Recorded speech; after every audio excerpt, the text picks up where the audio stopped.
Selamat pagi, Bapak Ibu, jemaat yang Tuhan Yesus kasihi, dimanapun saudara berada, entah saudara masih di rumah, atau saudara sudah dalam kesibukan-kesibukan dalam pekerjaan, dalam pelayanan, dalam sekolah, dalam kuliah, di mana saudara mendengarkan YouTube channel saya ini.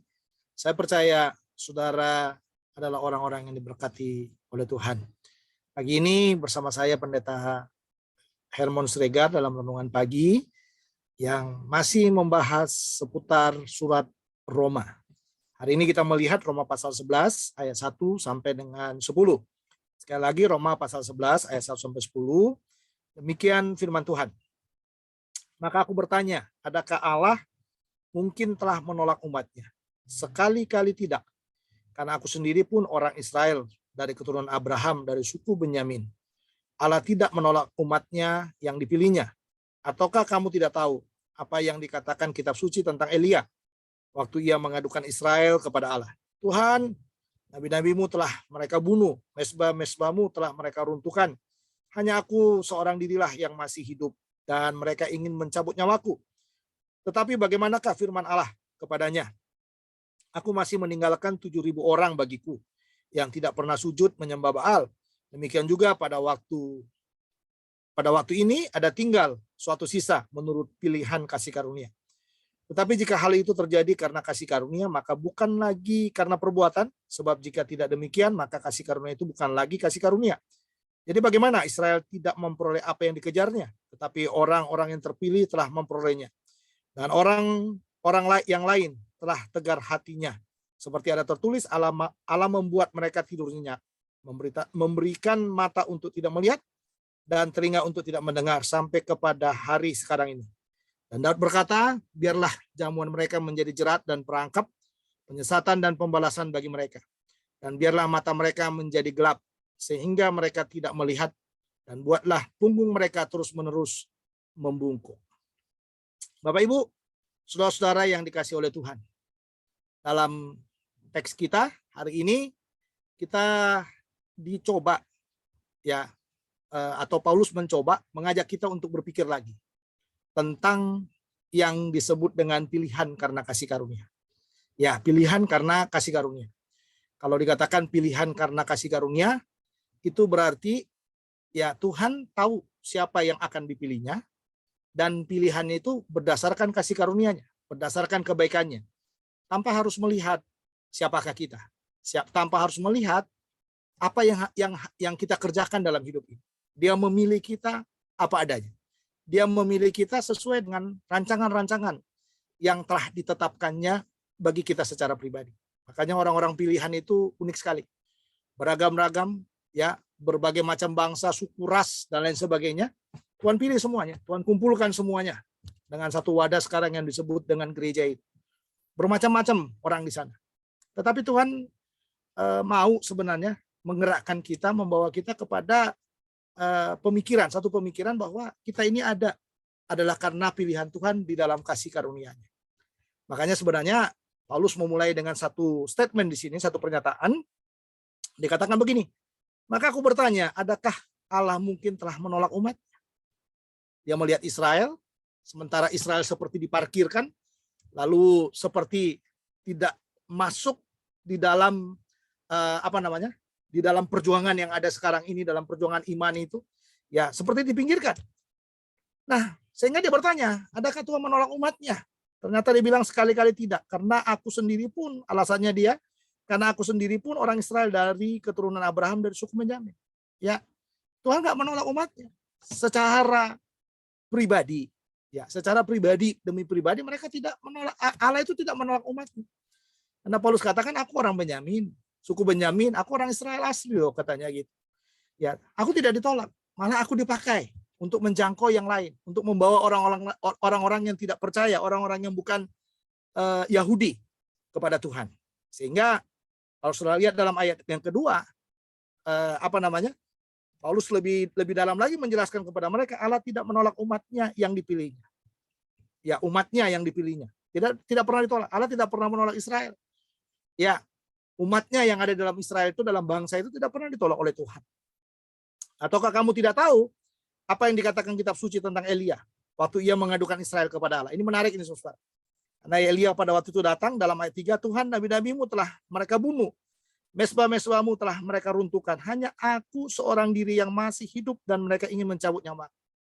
Inilah begitu giginya Elia melayani. Lalu suatu ketika dia datang kepada Tuhan, dia bilang aku sendiri saja katanya. Waktu dia setelah dia lari ya dari Isabel itu, lalu Tuhan bertanya, apa kerjamu di sini Elia? Dikatakan ini jawabannya. Ya, jawaban Elia kepada Tuhan, hanya aku seorang diri. Mesbah-mesbahmu telah diruntuhkan. Orang semua menyembah berhala, hanya aku sendiri yang tidak menyembah, kata Tuhan. Nah, lihat sana. Elia melihat semua bangsa itu seolah-olah murtad, seolah-olah menyembah berhala. Tapi Tuhan lebih tahu. Ya, makanya ayat 4 dikatakan, tetapi bagaimanakah, ayat 4 ya saudara ya, dikatakan sana, tetapi bagaimanakah firman Allah kepadanya? Aku masih meninggalkan 7.000 orang bagiku yang tidak pernah sujud menyembah Baal. Luar biasa kan saudara? Apakah Elia tahu 7.000 orang itu? Dia nggak tahu. Ya, dia hanya melihat kepada dirinya dan melihat kepada bangsa itu yang memang menyembah berhala.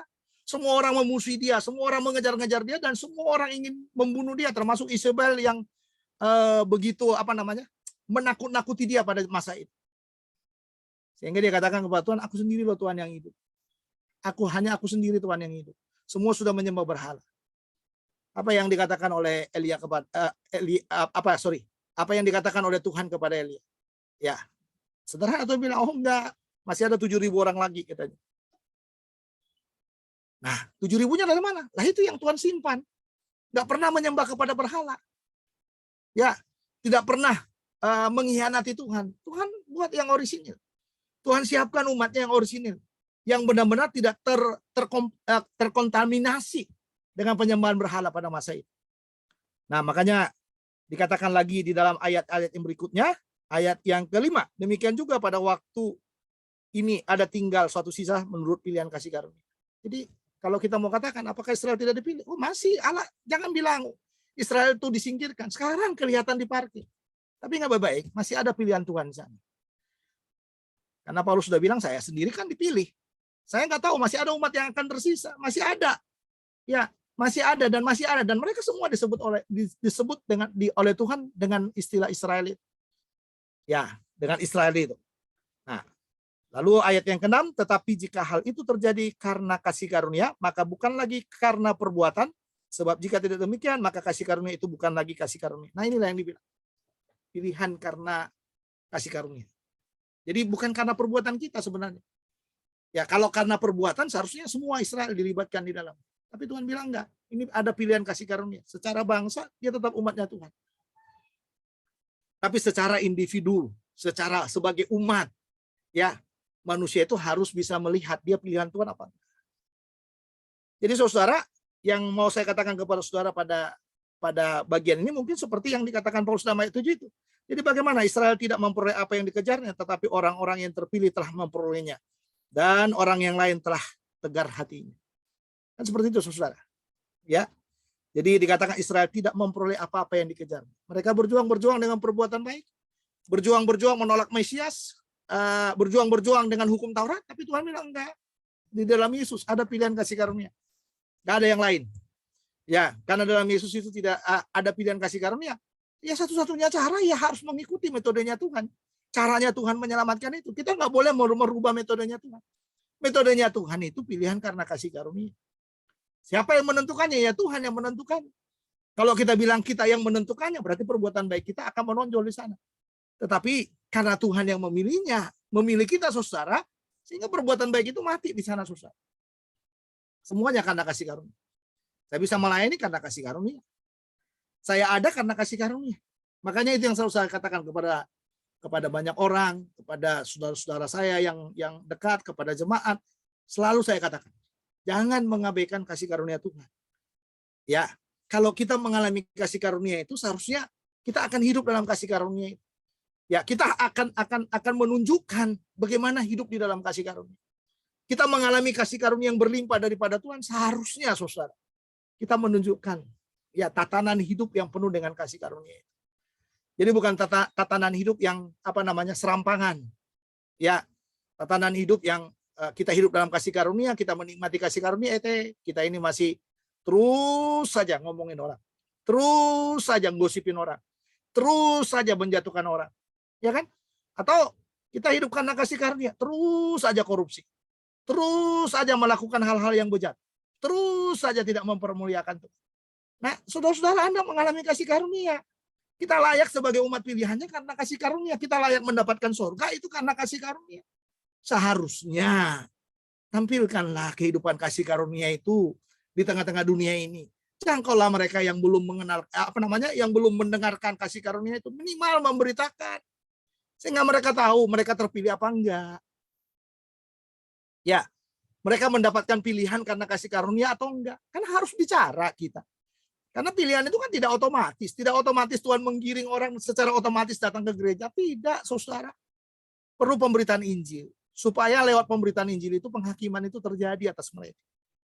Ya, pada waktu mereka menolak, nah disitulah sebenarnya mereka menolak kasih karunia itu. Sekalipun kita tahu, ya dibalik semuanya itu memang mereka bukan orang yang terpilih. Ya, karena bagi saya secara pribadi orang yang terpilih lah yang akan meresponi kasih karunia. Kalau dia nggak terpilih, mau bagaimanapun saudara, ya dia tidak akan meresponinya. Tetapi bukan berarti tidak memberitakan. Kalau begitu ya udahlah biarin aja.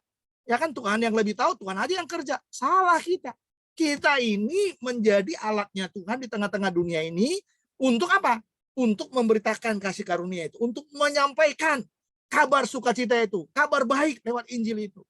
Nah, di sanalah nanti orang akan tahu, ya dia orang terpilih apa enggak. Ya, karena mereka yang nggak terpilih karena kasih karunia itu akan otomatis menolak. Dan itu menjadi alatnya Tuhan untuk segera menghakimi mereka. Tapi jangan bilang juga, wah kalau gitu nggak adil dong Tuhan. Justru adil. Ya kan? Kalau Tuhan langsung menghukum mereka, membawa orang-orang yang dipilih karena kasih karunia itu lalu diselamatkan secara otomatis, Tuhan nggak adil, saudara.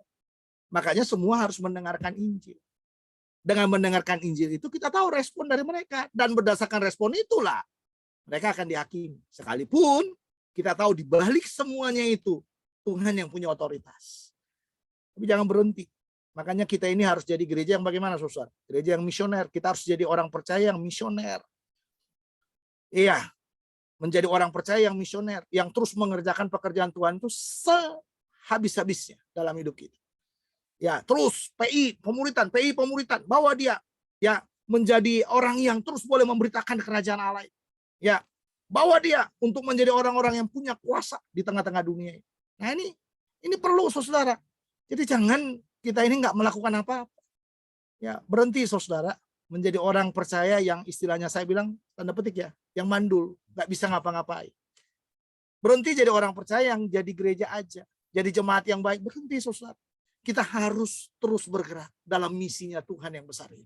Karena itu tadi, karena kita tidak tahu siapa yang Tuhan pilih. Jadi perlu kita yang sudah merasa atau kita yang sudah mendapatkan kasih karunia lewat pilihannya Tuhan itu, marilah beritakan kasih karunia itu. Sampaikanlah kepada banyak orang supaya banyak orang yang dibawa kepada Tuhan Yesus.